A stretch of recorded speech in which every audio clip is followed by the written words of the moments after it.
कभी कभी ये डर लगता है कि जिस तरह हमारी नागरिकता ही खत्म करने के लिए एक बिल लाया जा रहा था, ठीक उसी तरह अगर ये बिल पास हो गया तो हमारे आशियानों के आशियाने बुलडोजर से बिखेर दिए जाएंगे। देख लेना, जब ये बिल पास होगा तो अमीरों द्वारा गैर कानूनी कब्जा जो वक्फ की प्रॉपर्टीज पर किया गया है उस पर एक बुलडोजर भी नहीं चलेगा।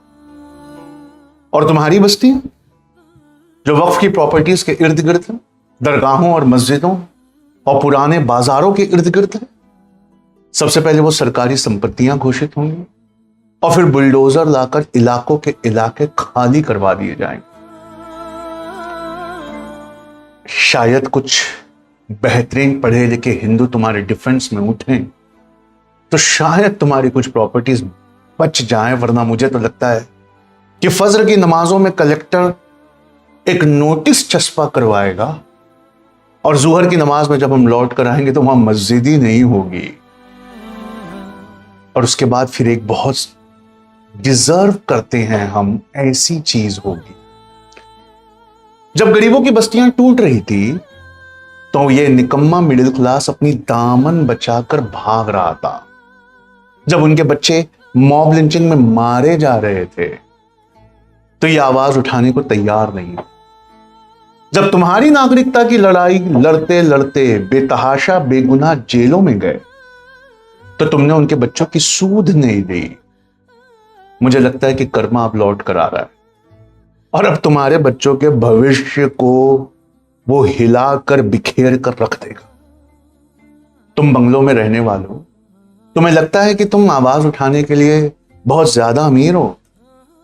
आने वाले जमाने में मुझे नहीं लगता कि तुमसे ज्यादा कोई गरीब होगा। तालीम से तो तुम गरीब थे ही, अब हिम्मतों से भी कंगाल। और उसके लिए सत्याग्रह जो इस राष्ट्रपिता ने एकमात्र रास्ता दिखाया था, उसके सिवा और कोई चारा नहीं।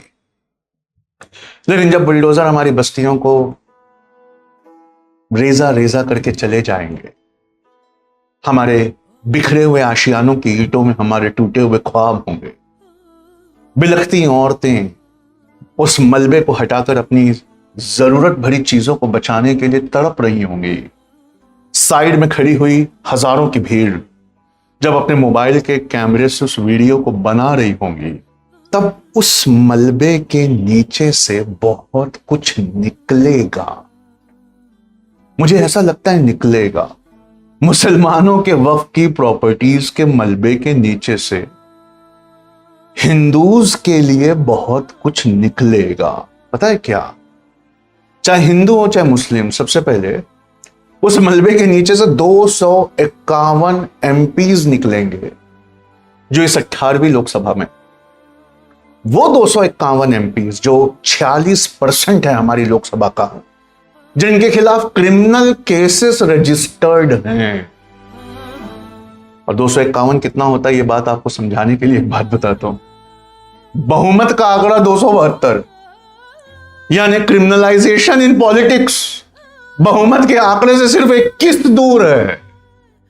और उस 251 में से 31% तो ऐसे हैं जिनसे हमें और आपको, मुसलमान और हिंदुओं को और सारे मजहबों को, अपनी बहू बेटियों को भी बचाना चाहिए, क्योंकि उनके खिलाफ सीरियस क्रिमिनल केसेस हैं जिसमें rape, murder, attempt to murder, kidnapping and crime against women है। इस मलबे से मुझे लगता है इस वक्फ बिल के, वो वक्फ की प्रॉपर्टी जो अल्लाह के वलियों ने हाशिए पर रह रहे गरीब लोगों के लिए वक्फ कर दी थी कि इसकी आमदनी से वो जिंदा रहने लायक गुजर बसर कर सके। ये उनकी प्रॉपर्टीज, ये अल्लाह के नाम पर की गई प्रॉपर्टीज, जिससे गरीबों का घर चल सके, उन्हें भीख ना मांगना पड़े। उसके कब्जा करने के बाद जिन मस्जिदों, दरगाहों और बस्तियों को ढाया जाएगा, उसके मलबे के नीचे से फिर 93% निकल रहे एमपीज में से ऐसे लोग होंगे, out of all the member of parliament 93%, जो करोड़पति हों। और जब ये करोड़पति एमपीज बाहर आएंगे तो वो इस बात की गवाही होंगे कि अगर आप करोड़पति नहीं हैं तो आप इलेक्शन नहीं लड़ सकते। क्योंकि इलेक्शंस इतने महंगे हैं कि वो आपके बस की बात है ही नहीं। पहले डेमोक्रेसी की डेफिनेशन होती थी for the people, by the people, of the people. अब एक नई डेफिनेशन, 2 नंबर के पैसों से लड़ा जाता है चुनाव, लेकिन यहां 1 नंबर में सारे लोग करोड़पति। For the 1%, by the 1%, of the 1%।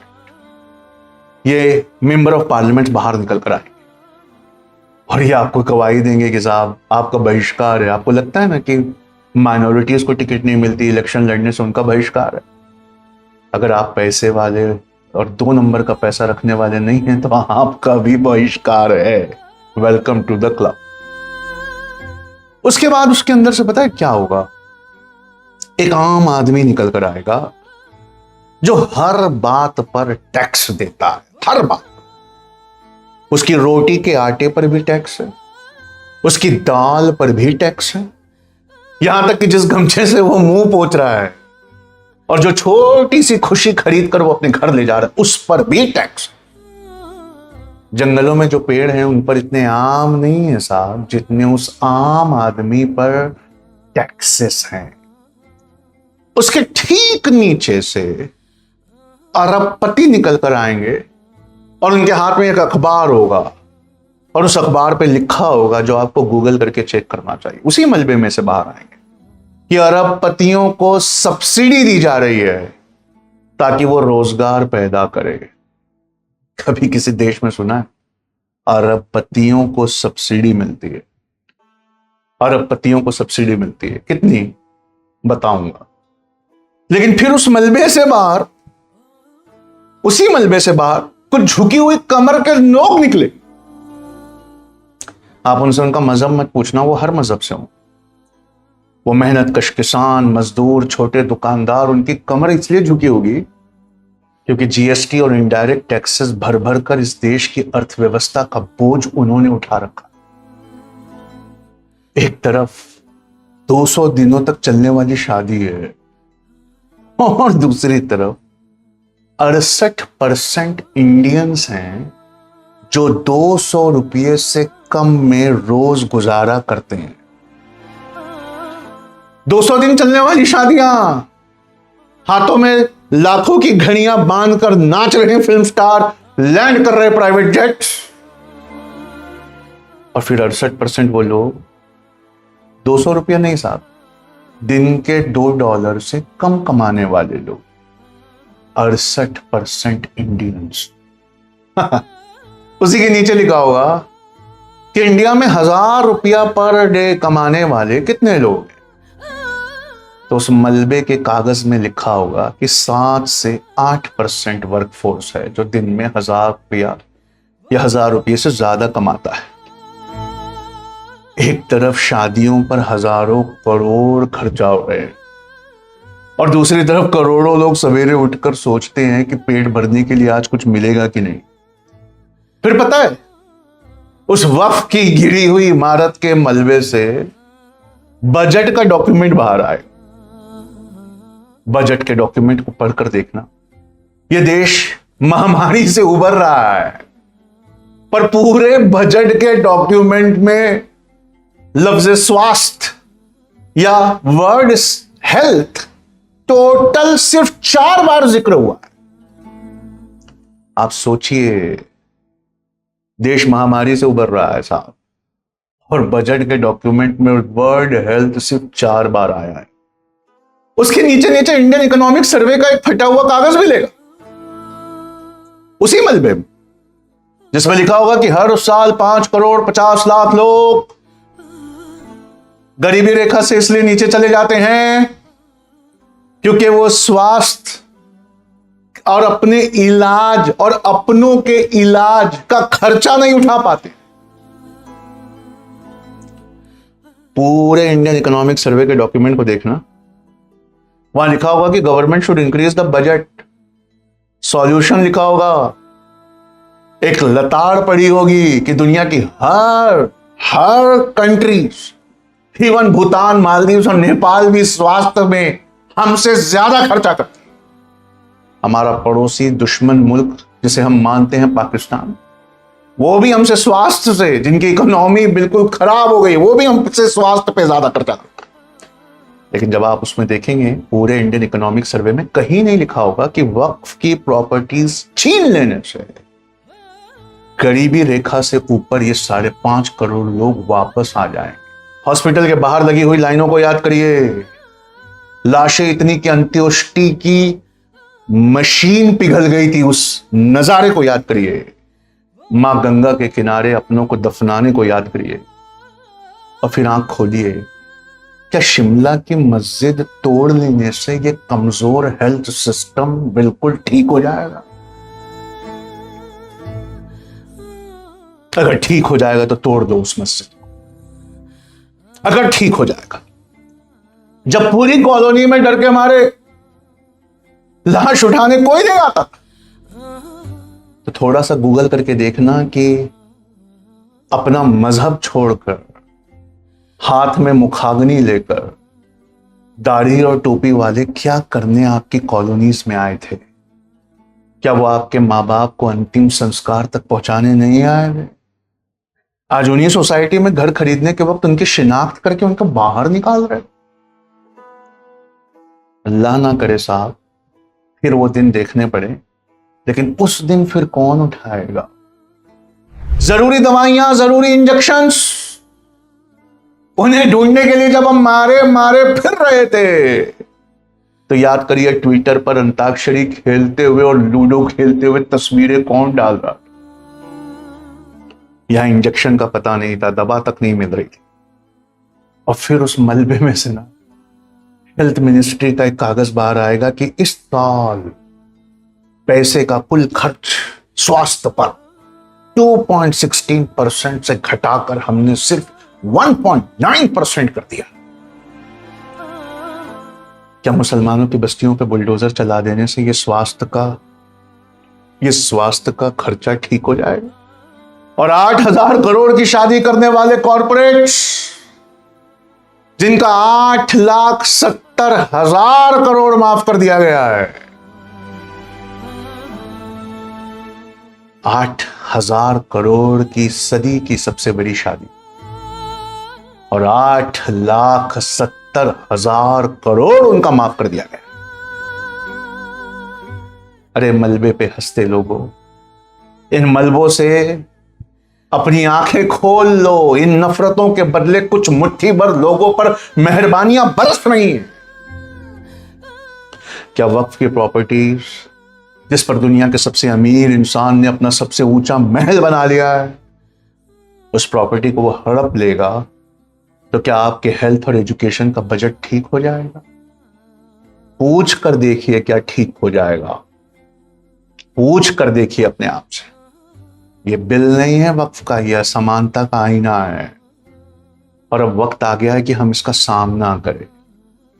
फिर उसी मलबे में से सैलरी की रिसीट बाहर आएगी वो सैलरी जो आपकी सालों से नहीं बढ़ी, आपकी तनख्वाह, आपकी आमदनी, गैस और पेट्रोल का दाम बढ़ाकर, रिचार्ज का दाम बढ़ाकर वो लोग ले गए, और उन्हें छींक भी आती है तो प्राइवेट जेट से इलाज कराने वो विदेश चले जाते हैं। फिर उस मलबे के अंदर देखोगे ध्यान से तो कुछ सुनार की दुकानें नजर आएंगी। जिन सुनार की दुकानों पर जाकर देखोगे तो गांव से शहर आई हुई कुछ औरतें मिल जाएंगी, जो अपने बच्चे के इलाज के लिए अपना आखिरी गहना तक बेच रही हैं। ये सिर्फ असमानता नहीं, ये एक नैतिक पतन है। और अगर हम न्यायप्रिय समाज नहीं बन पाए तो हम सब एक ही भविष्य की तरफ देख रहे हैं। हाँ, यह अलग बात है कि कतार में मुसलमान आगे हैं, पर बारी और नंबर सबकी आई। अल्पसंख्यकों के बच्चे मॉब लिंचिंग में मर जाएंगे, और बहुसंख्यकों के बच्चे कॉन्ट्रैक्चुअल नौकरियां करते करते मर जाएंगे। क्या होती है कॉन्ट्रैक्चुअल नौकरी? जब मैंने पूछा तो मेरी वाइफ ने कहा कि कॉन्ट्रैक्चुअल नौकरी मैं सबसे अच्छा समझती हूं। मैंने पूछा कैसे? कहा हर सवेरे जो हमारा कचरा उठाने आता है, महीने के अंत में पहली तारीख को पैसा लेने कोई और आता है। एक की जिंदगी अनमोल है, दूसरों की कौड़ियों के भाव। हम मुजरिम हैं, आप मुजरिम हो, ऐसा ये चाहते हैं। ये कल भी राजा थे, ये आज भी राजा होंगे। ये कल हमसे बंधुआ मजदूरी करवाते थे, आज इस बंधुआ मजदूरी या बेकारी का नया नाम है जिसे कॉन्ट्रैक्चुअल एम्प्लॉयमेंट कहते हैं। गरीब का बच्चा दंगों में मरेगा, मिडिल क्लास का बच्चा पढ़ पढ़ कर मरेगा, और सोसाइटी के सबसे ऊंचे टॉप बच्चे जो हैं वो 200 दिन चलने वाली शादियों में फिल्म स्टारों को बुलाकर उनके साथ डांस करेंगे। सोसाइटी से मजहब की शिनाख्त कर कर जब हमें निकाला जाता है तो उस मलबे में बहुत सारे लोग मिलेंगे। Almost 12.3 million people from India वो उस मलबे से निकल कर आएंगे, जो गल्फ में, वेस्ट एशिया में, जहां से इस्लाम निकला, वहां जाकर नौकरियां करते हैं और हमारी अर्थव्यवस्था को संभालते हैं। ये बेचारे अपना घर बार छोड़कर गल्फ में रात दिन अपने परिवार, अपनी खुशियों से दूर सब कुछ त्याग करके कमा कमा कर घर बेचते हैं, दिरहम और रियाल घर बेचते हैं, जिससे हम अपना पेट्रोल खरीदते हैं। ये जब 12.3 मिलियन लोग बाहर आएंगे ना, इनसे पूछना कि साहब गल्फ में सारी जिंदगी अजान सुनते रहे, आलिशान मस्जिदों का कंस्ट्रक्शन करते रहे, यहां आने के बाद इन्हीं कानों को वही अजान और उसी अजान के बोल अब खराब कैसे लगने लगे? जिन मस्जिदों के और मीनारों के कंस्ट्रक्शन से तुमने मेहनत करके 2 वक्त की रोजी कमाई, क्या वजह है कि आज डीजे बजाकर मदमस्त होकर उन्हीं इबादत गाहों के बाहर हम हथियार लहराकर नाच रहे हैं? पता है क्यों? क्योंकि हमारे दिलो दिमाग पर नफरतों ने कब्जा कर लिया है। सोशल मीडिया ने हमारे कलेजे को और हमारी सोचने की क्षमता को जकड़ लिया। फिर उस मलबे को और खोदोगे ना तो राजधानी दिल्ली की और गुड़गांव की आसमान छूटी इमारतें नजर आएंगी वक्त के मलबे के नीचे, जिसमें एक फ्लैट की कीमत किसी किसान की पूरी जिंदगी की कमाई से ज्यादा है। और फिर जब गौर से उस मलबे के अंदर इस गगनचुंबी इमारतों के बेस को देखोगे तो 700 से ज्यादा वो बेगुनाह किसान मरे हुए मिलेंगे, जो अपनी बात सुनाने एमएसपी के खिलाफ इस राजधानी में आना चाहते थे, वो मिलेंगे। उसके बाद पता है, वफ की उस मलबे के नीचे बड़े बड़े वाटर पार्क्स और स्विमिंग पूल मिलेंगे, और उसके नीचे फिर एक बेबस किसान दूर तक देखता, सूखे से अपनी फसलों को बर्बाद होता देखता किसान मिलेगा, जिसकी उम्मीदें ग्लोबल वार्मिंग की वजह से जमीन के साथ ही सूख जाती। ये भी उसी मलबे में मिलेगा। लेकिन विकास के वादे का क्या मतलब है उसकी पथराई आंखों में ढूंढना, जब विकास चंद लोगों के हाथों में सीमित हो जाए तो बाकी लोग फिर कहां जाएं? मैं आगे बढ़ने से पहले अपने हिंदू भाइयों से कह दूं, हमारे घर तो इस तरह मलबों से टूटेंगे, पर आप अगर नहीं जागे तो हम सब के और आपके घर कर्जों से भी टूटेंगे। ये जो बेतहाशा कर्जा है ना, जिसने चेहरे से हंसी छीन ली है, घर में पिताओं को हंसता देखे एक जमाना हो गया है, और ये मुनाफा जिसे सब्सिडी बोलकर माफ किया जा रहा है, ये मुनाफा चुनावी चंदा बनकर इलेक्टोरल बॉन्ड्स के जरिए वापस पार्टी के फंड में आता है। बताया था ना, for the 1%, by the 1%, of the 1%। ये मुनाफा जिसे सब्सिडी दिखाया जाता है, ये चुनावी चंदा बनकर इलेक्टोरल बॉन्ड्स के जरिए पार्टियों के पास वापस आता है। जिस एयरपोर्ट पर आप खुशी खुशी उतरते हैं ना, उसके मेंटेनेंस से आईटी सेल्स को मेंटेन किया जाता है। और एक बहुत अच्छी बात बताऊं, आप रोशनी में रहने वाले, आप नहीं देखना चाहते कि अंधेरों में कौन है। ये पार्टी फंड, क्योंकि टैक्स में आता तो क्लासरूम बनती। आज टूटे फूटे सरकारी क्लासरूम्स के ठंडे फर्श पर गरीब का बच्चा बैठा है। वो क्लासरूम का फर्श नहीं टूटा है, वो उसके टूटे हुए ख्वाब। आपको लग रहा है कि सिर्फ वक्फ की प्रॉपर्टीज टूटेगी? उस टूटे हुए क्लासरूम में घूमे हुए ख्वाब पर वो बैठा है। क्यों? क्योंकि ये सब्सिडाइज्ड कॉर्पोरेट टैक्स माफ, ये टैक्सेशन बनकर देश की रगों में नहीं दौड़ा, ये पार्टी फंड बनकर जहर फैलाने वाली पार्टियों के भव्य ऑफिसेस में फैला। इसी इलेक्टोरल बॉन्ड से एक बहुत भव्य 8 माला इमारत उसी मलबे में मिलेगी जो हर डिस्ट्रिक्ट के हर तहसील में रूलिंग पार्टी का ऑफिस होगी। मैं पवित्र कुरान को मानने वाला हूं, लेकिन पवित्र भगवत गीता से एक श्लोक के मीनिंग को समझाता हूं। जो दूसरों की तकलीफ देखने पर खुश हो, उसका खुद का भला कभी कैसे हो सकता है। गौतम बुद्ध ने डाकू अंगुलीमाल से कहा था, जिसे जोड़ना नहीं आता उसे तोड़ने का भी कोई हक नहीं।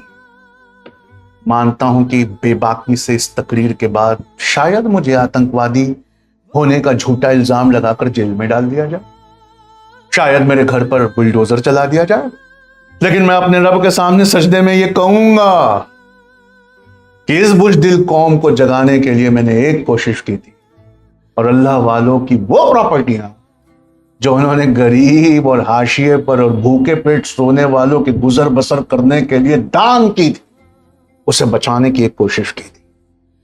आपको पता है, चकाचौंध भरी प्राइवेट स्कूलें हैं, उनकी फीस इतनी है जितना एक इंसान सारी जिंदगी नहीं कमाता। आर्टिफिशियल इंटेलिजेंस, वर्चुअल रियलिटी की चकाचौंध इन स्कूलों में है। स्कूलों में पढ़ रहे बच्चे जब बड़े होंगे और अपने वालिद का, अपने पिता का बिजनेस इनहेरिट करेंगे, तो वो अपने मुनाफे की रेंज को बढ़ाने के लिए एआई और रोबोट्स को नौकरी देंगे। वो आपके बच्चों को नौकरी नहीं देंगे। आज आप हमारे बेगुनाह बच्चे की मौत पर हंस सकते हो, कल अपने बच्चे की बेरोजगारी पर हम सब रो रहे होंगे। आप तो मोहब्बत लुटाने वाले थे ना, आप तो ऐसे नहीं थे। आप तो पहले इंसान थे। आज आप हिंदू हैं, ब्राह्मण हैं, दलित हैं, मुसलमान हैं। दरअसल आप कुछ भी नहीं है, सिर्फ नफरत का एक बहुत बड़ा पहाड़ है, जिसके सोचने समझने की शक्तियों को इन्हीं एल्गोरिदम्स और इन्हीं ऐप ने समाप्त कर दिया है। आप यकीन नहीं करते मेरी इन बातों पर, तो मेरी इस तकरीर के सबूत के बदले अपने नौकरीशुदा बच्चे का चेहरा कभी देख ले। उसने खाना छोड़ दिया है, वो इतनी फिक्र में डूबा रहता है टारगेट को कंप्लीट करने की, मानो 25 की उम्र में ही वो मर गया हो, बस उसका कफन दफन 70 की उम्र में हो रहा। ये है जब हम मस्जिदों को तोड़ने पर इतना फोकस हो जाए कि अपने बच्चों का टूटता भविष्य ही हमें नजर ना आए। और आप हमें पढ़ाई छोड़ने वाला कह रहे हैं। आप कहते हैं कि तुम पढ़ते नहीं हो, छोटा मोटा कारोबार करते हो। अरे साहब, आपका बच्चा ग्रेजुएट हो रहा है ना, उससे पूछना कभी सीधा हाथ दिल पे रख के, निम्न स्तर के एजुकेशनल सिस्टम से डिग्री के बजाय सिर्फ कर्जे की रसीदें लेकर वो निकल रहा हो, आपको देखने में वो ग्रेजुएट लग रहा हो। पूछिए ना अपने आप से, ग्रेजुएशन की फीस देने के लिए खेत के खेत बिके जा रहे हैं, और पास होने पर खेती और मजदूर से कम पेमेंट मिल रही है। हमारे बच्चे तो उन मलबों में, उन घरों के मलबों में अपनी किताबों के फटे हुए पन्ने शायद न ढूंढ पाए, पर आपका बच्चा नीट में अच्छे नंबर लाने के बावजूद उस मलबे में सरकारी मेडिकल कॉलेज में पढ़ने के टूटे ख्वाब को शायद समेट ना पाए।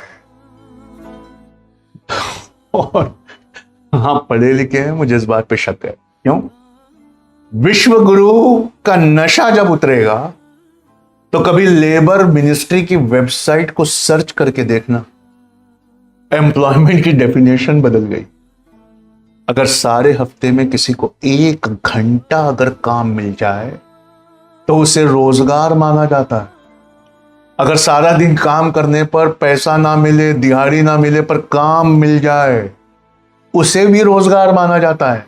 और ऐसी इंटर्नशिप जिसमें कोई खास कमाई नहीं होती, बस और टेम्पो पकड़कर वहां पहुंचने का किराया ज्यादा होता है, उसे भी रोजगार मांगा जाता है। आप हमारी रेडियो और ठेलों पर झंडा लगवा दोगे तो क्या ये बेरोजगारी के साथ, उसके ग्रामर और डेफिनेशंस के साथ जो खेल किया गया है वो ठीक हो जाएगा?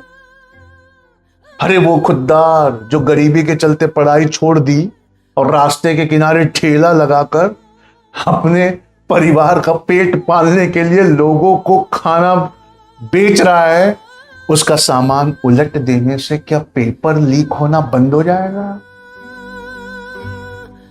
अगर ऐसा है तो जाओ हमारी बस्तियों में, बहुत ठेले लगे हैं, सबको उठा के पलट दो।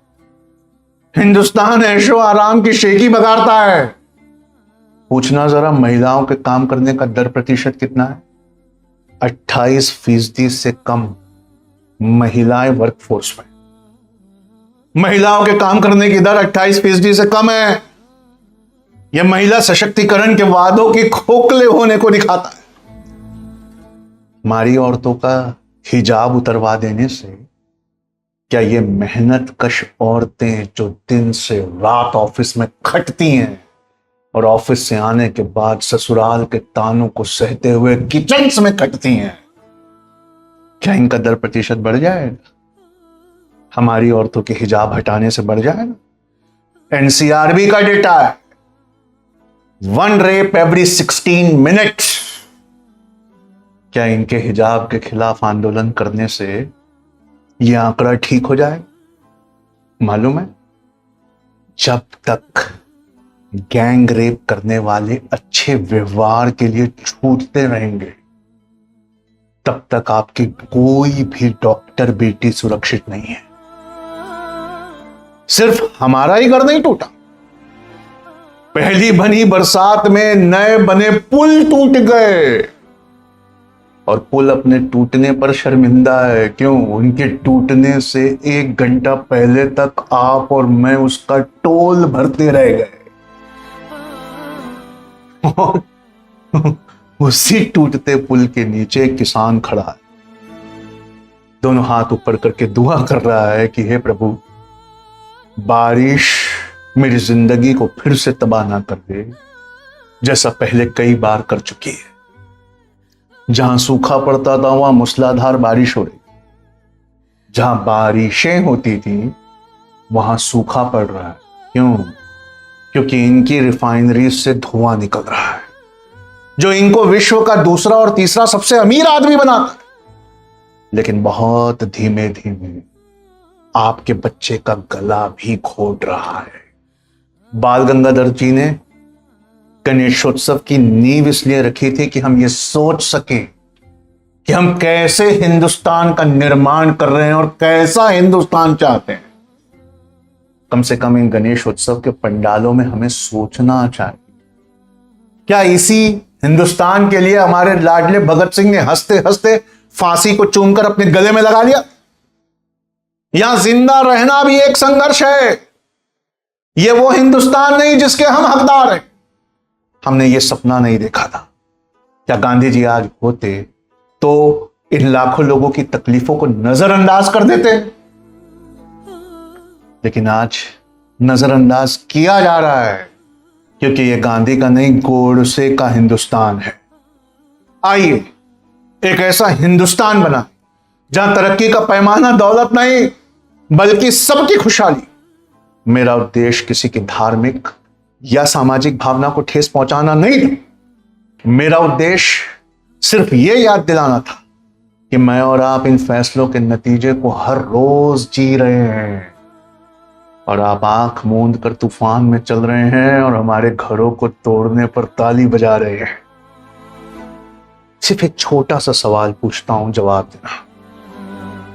मस्जिदों को ढहा देने से, वक्फ का बिल पास करवा देने से, स्टाफ सिलेक्शन कमीशन के 7,500 सरकारी निम्न स्तर के पदों के लिए 24,70,000 लोगों ने आवेदन किया है। 7,500 सरकारी निम्न स्तर के पदों के लिए 24,70,000 लोगों ने आवेदन किया है। जब मस्जिद तोड़कर वापस आओगे तो अपने बच्चों को समझा पाओगे कि 7,500 सीटों के लिए इतने लोग बैठेंगे तो तुम्हें नौकरी कैसे मिल जाएगी? समझा पाओगे? हमारे बच्चे इंसाफ की तलाश में मॉब लिंच कर दिए जाएंगे, और कहीं ये 24,70,000 लोग नौकरी के लिए एक ही जगह इकट्ठा हो गए तो हो सकता है कि आपके बच्चे मॉब के अंदर कुचल दिए जाएंगे सिर्फ अपने हक की नौकरी ढूंढने में, क्योंकि नौकरियां इतनी कम पैदा हो रही है। मर्यादा पुरुषोत्तम के जन्मदिन के मौके पर जहां पहले मिठाइयां बटा करती थी, वहां सांप्रदायिक गानों पर डीजे में उन्माद होकर झूमते हुए कुछ लोग जो हथियार लहराकर दूसरों की इबादत गाहों के सामने कूदते हैं, एयर इंडिया की उस भीड़ के सामने कुछ नहीं, जहां 2,000 एकदम ग्राउंड बॉय से नीचे के स्टाफ वाले नौकरी के लिए 25,000 की भीड़ जमा हो गई थी। सबसे ज्यादा मकान आजकल मध्य प्रदेश में टूट रहे हैं। यह इतनी भयावह या चिंता करने वाली बात नहीं है। क्योंकि न्यायपालिका के मेंस लिखे हुए एक शख्स ने चपरासी की पोस्ट के लिए जब आवेदन उसी मध्य प्रदेश में किया, यह बड़ी भयावह और बड़ी चिंताजनक बात है। और महंगाई क्या इतनी मामूली है कि हमारी पहली वित्त मंत्री जो एक मां भी हैं, उन्होंने सिर्फ 10 अल्फाजों में महंगाई को फुटनोट बनाकर खारिज कर दिया।